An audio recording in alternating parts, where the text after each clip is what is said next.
This is a song I wrote in the back of my van at the Ventura mission in 2003. It's called Reconsider. It's gone through some changes. It's about my brother and I. It's called Reconsider.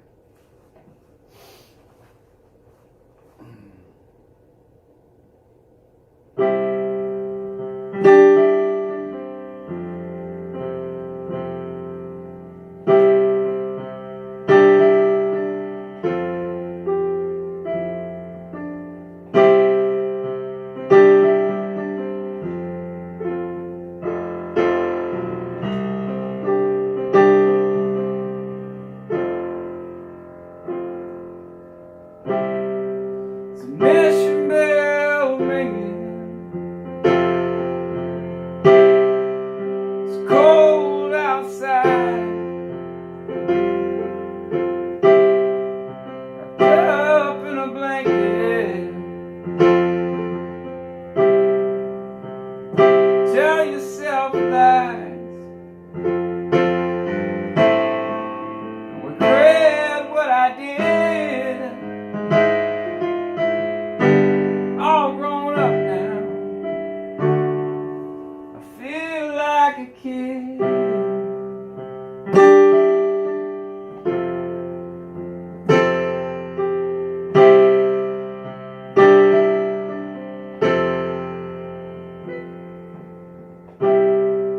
Been told I was selfish,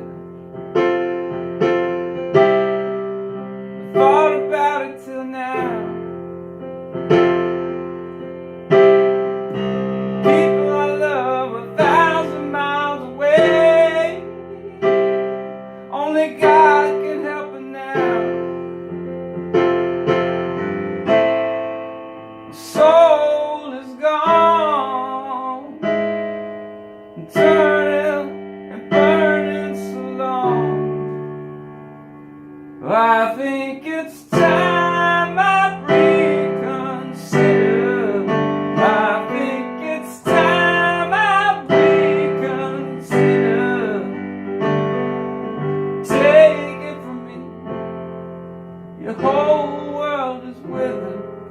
You're all alone, alone in a world so bitter. Reconsider. Reconsider.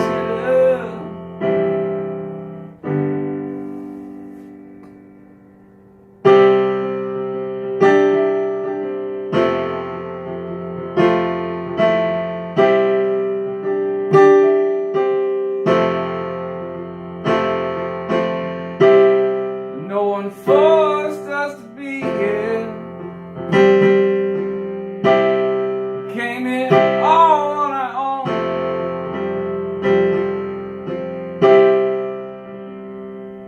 We're both too proud now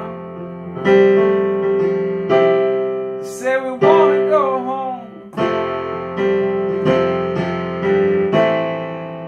and justify making up for all that lost time.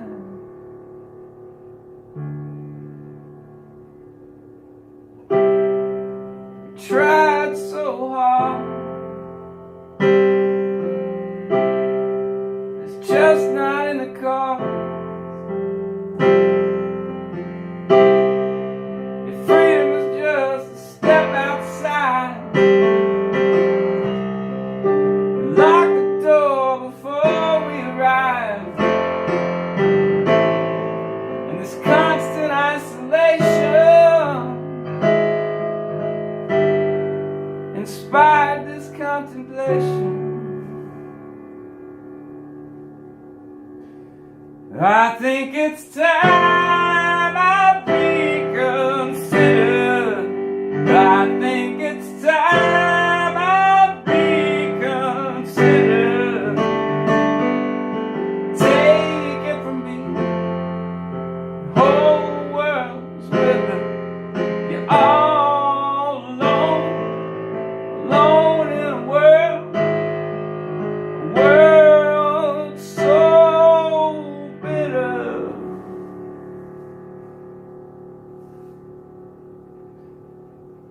Might take some time to reconsider. Might take some time to reconsider. Time to reconsider. I think it's time to reconsider. I think it's time we reconsider. Time I reconsider. Yeah, I think it's time we reconsider. Yeah, it's time.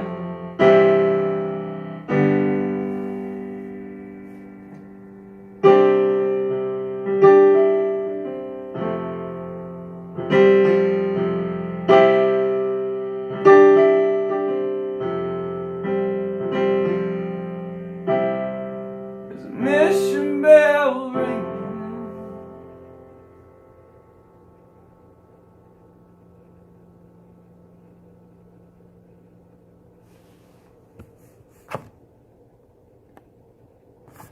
So,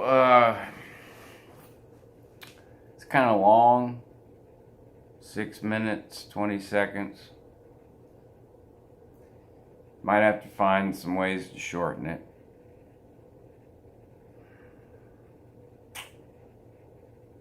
But tempo-wise, I can tell you it'll probably pick up when the whole band is here, I think. Or it may turn into some other kind of jam, you know, instead of like that, you know, tempo meter that's going on right there. The bum bum bum bum bum bum bum bum bum. You know, that could easily turn into a funk or rock or jazz riff or trippy little thing that everyone kind of vibes on and jams out on, and it turns into something totally different. That's what I love about playing music, is even though I've written that song the way that I wrote it, doesn't mean that's the way it's necessarily going to be played. I used to be a real stickler with music. What does that mean? That means that I was very picky about how the music was played in a band. I would be very controlling, and this was before I was a Scientologist, about the direction of the music in the band. And I was lucky enough to have a really great music teacher. He inspired me and a lot of other people in this area, town that I live in. A lot of them are still active musicians in the community. Most of them are. Most of them. 60-70% of the class. And his name was Ross Alured. And he was a teacher in the Coxsackie school system up until the late 90s.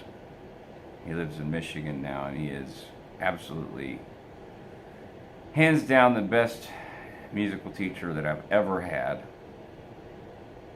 And he is, his son, Colin Alured, it's COLINALLURED. He's probably got some videos on YouTube. They're really good.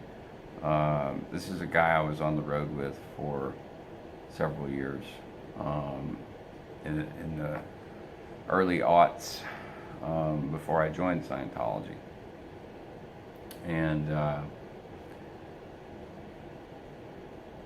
the two other members of his band, which the band, by the way, is called Thinking Pliers. That's another band that I was affiliated with before Scientology, being on the road crew. And the tour manager and the bass player, well, the drummer and the bass player went on to do very, very big gigs working with lots of celebrities.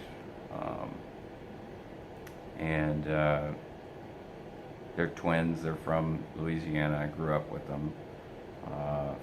Been friends with them for, well, since we were knee-high to a grasshopper, as they say around here. I like to call Ryan when he's on tour with one of these big superstars, and I leave a message like a kunas, like from Cajun Acadia, and say, "Hey man, what you doing? You on that road, T? Man, when you coming back? We got a crawfish boil. Come on." So I'll do stuff like that. One time I'd leave, like, you know, a 5-minute message just talking about, you know, random people that don't exist in that accident. T-Boy and T-Neg and T-Sack and anyways, everything with a T. But all the old Cajuns had nicknames. I'm going off on a rant here.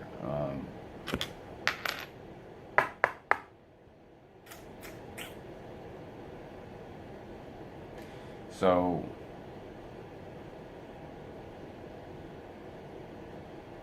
yeah, lost my train of thought. I was talking about production. I was talking about playing music. That's what it was. Music. Okay. Ross Alured, my music teacher. He taught a college level music class in high school because that was his last year of teaching, and there was some stuff going on I found out about later that, you know, was the reason for that happening. And but he demanded, he cared so much about his students, because a lot of us were musicians and showed a lot of promise, talent. He started the first show choir at Sulphur High. My brother, who graduated 18 years before me, or 16 years before me maybe, was in the first show choir. And so Mr. Alured had been there in the system for, you know, at least 18 years. And he had a profound effect on this community. He no longer even lives here, but the people that he taught have gone on to basically play music. You know, like, he was so inspiring that we all still play. And not only that, but many of us have taught. And this gets back to the whole idea of me being an asshole, really. I may come across in my Scientology videos, especially my early videos, come across as being very, very open and very, I don't know, genuine. And let's just say that, you know, what you see on TV and what you see in real life can be two different things. I know that's a far stretch for some people, but probably not you if you're watching.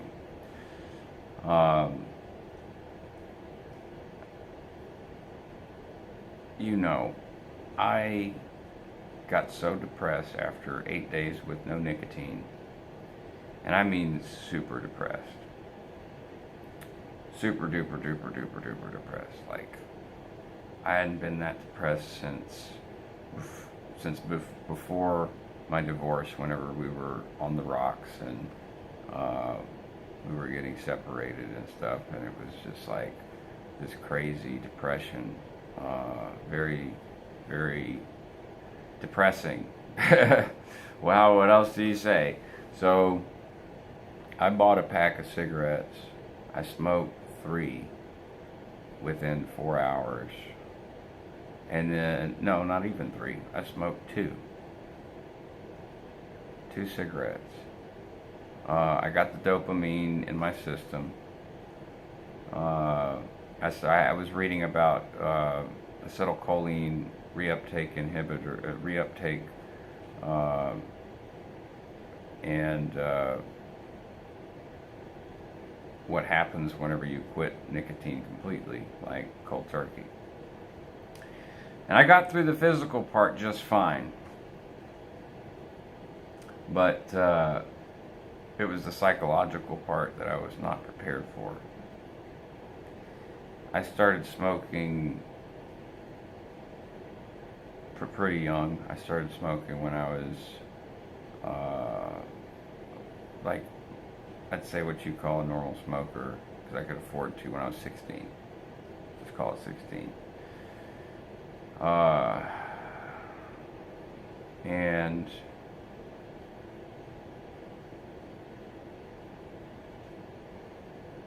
my dad had quit years before because I started smoking. He caught me smoking, and he caught me smoking, and he caught me, and he's like, okay, shit. This is the reason he tells me he quit, because he didn't want me to start. So, and I would want the same for my children, honestly.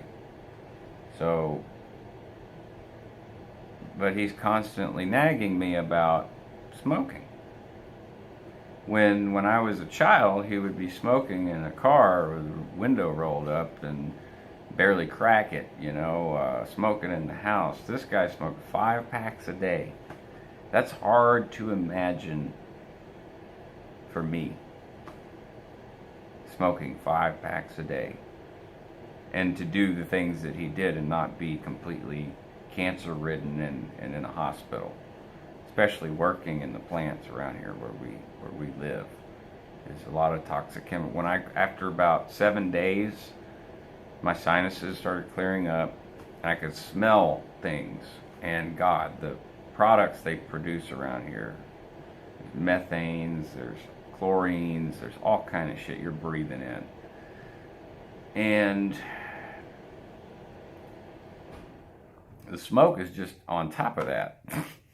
That's why this place is called Cancer Alley, because you've got all of these products being, and now most of it with the EPA is taken care of. So they say 99% of what is blowing off is oxygen.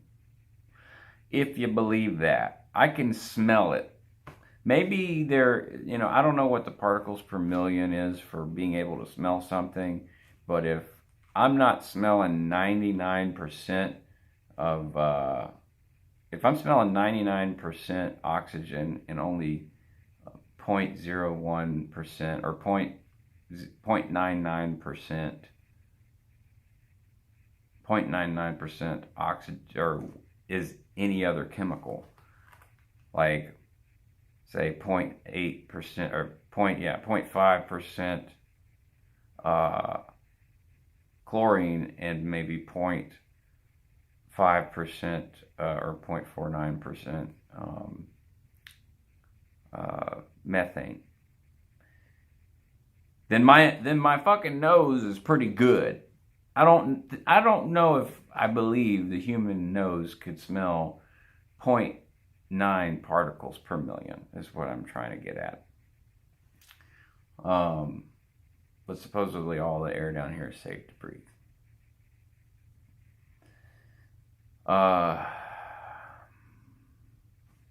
So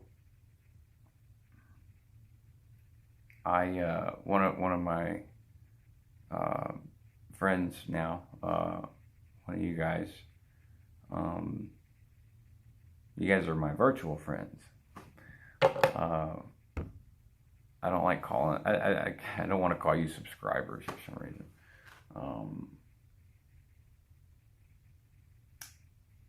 Help me out, because I was really freaking out because I smoked some cigarettes. Like, I wrote this long thing that what I did. I didn't, before I wrote this, what I did is I smoked those cigarettes, 2 cigarettes, and I tore them up and put them in the trash. And I was mad. I was like screaming at the tobacco and the nicotine. I was like, having a major anxiety, the depression, all right, led to this anxiety after I smoked. So like, and anger. So it's this anxious anger at the nicotine, the chemical, because I know that it's a chemical and that I can stop it the moment I say stop. And my body will adhere. My body has no problem with that. My body's like, do that. I wish you'd have done that like years ago, because I can like, dude, I can do all kinds of stuff. I can send oxygen all over your body, and I can, clear up inflammation. I can kill bad cells that you don't need and get them expelled from your body like pretty easily if you just give me some oxygen,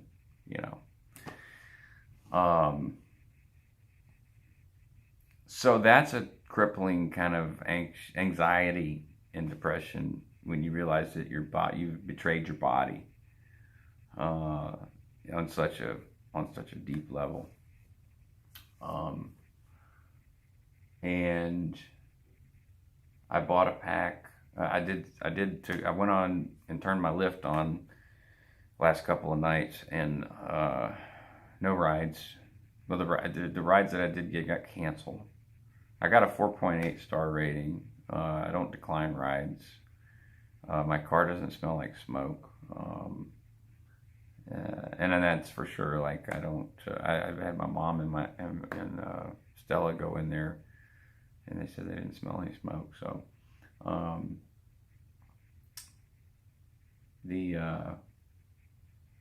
it's the weekend. It's the week after New Year's week, so people are partying the fuck out. Is what it amounts to. So, I didn't get many fares, and I won't probably. But this weekend, what I'm going to do is I'm going to flip schedule back to daytime.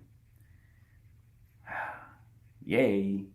And occupy my time as much as I can with things other than smoking. But if I'm going to, because of the psychological reaction that I had, and it was pretty severe. What I'm going to do is I'm going to down-regulate if I can. I'm not going to limit myself. If I want to smoke, I'm going to smoke. And if it gets to that point again, then I know for sure that I just need to stop again completely and give that and do that again and fight through the depression. It can last up to 3 weeks. But I'm a miserable human being, and I mean fucking miserable. It's not the physical part that gets me, it's the psychological part. There's just so many things tied into smoking. Scientology, my dad, like just everything. Dopamine, drugs. It's a helper, a friend in a time of need. I actually spoke with my ex-wife tonight, Vanessa, about it, and she was very empathetic. She had a lot of empathy for me because I had told her what happened, and she said it was the hardest thing for her because it was like a friend for her. And it's funny. I feel like I've taken on some of the characteristics that she was labeled as. I lived with her for 7 years. I was a Scientologist before that. So, whereas I used to go out a lot and socialize and have a lot of friends, like I don't anymore. I have a similar behavior pattern to her as far as social stuff goes. Now, I have my friends online that I from the guild, and then I have you guys, and then I have my immediate family, a couple of cousins, the band, And at this point, the music scene that I used to be a part of really isn't, I don't see many of those people anymore. Not yet, at least, because the band isn't ready to play a gig. So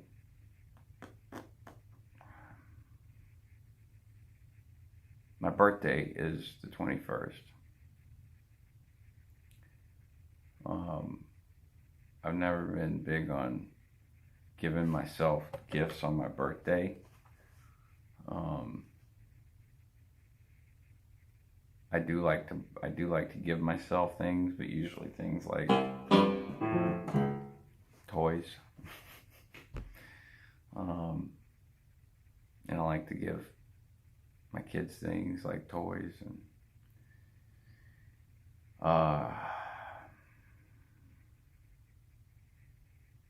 it's not cost effective. The cigarettes aren't. It's not health effective for sure. But I think what happened was the down regulation of nicotine, when it started to really drop drastically, down regulating those acetylcholine receptors. There's nothing to replace them with, you know, like, and there's a lot of them. So what I'm hoping is, by down regulating, I can maybe find things to replace my nicotine addiction in small pieces, if that makes sense. It's at least a plan to quit, because I quit for 8 days and I had a major depressive episode, and it's you know, you don't want to, I mean, it was affecting me pretty badly. Bad enough for me to go have a cigarette. And at that point I was really done. Like, I just had this really, really bad major depressive like thing come over me, like, just like, whew. And I wasn't thinking about killing myself or anything. It's just, I didn't see any reason for living. It was just like, if I can't have my damn cigarette, my friend, whatever, you know, like, god damn. But I gotta find other things, you know, to replace. So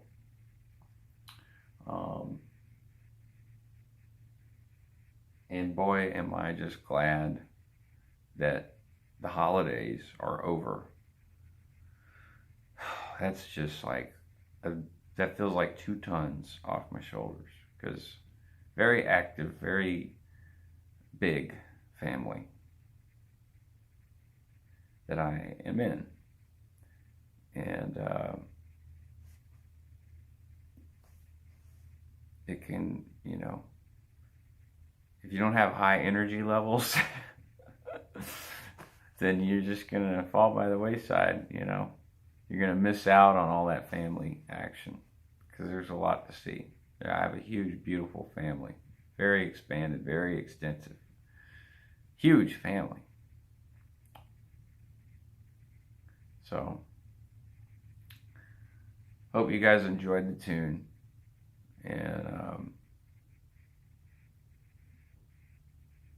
I'll catch you guys on the next video.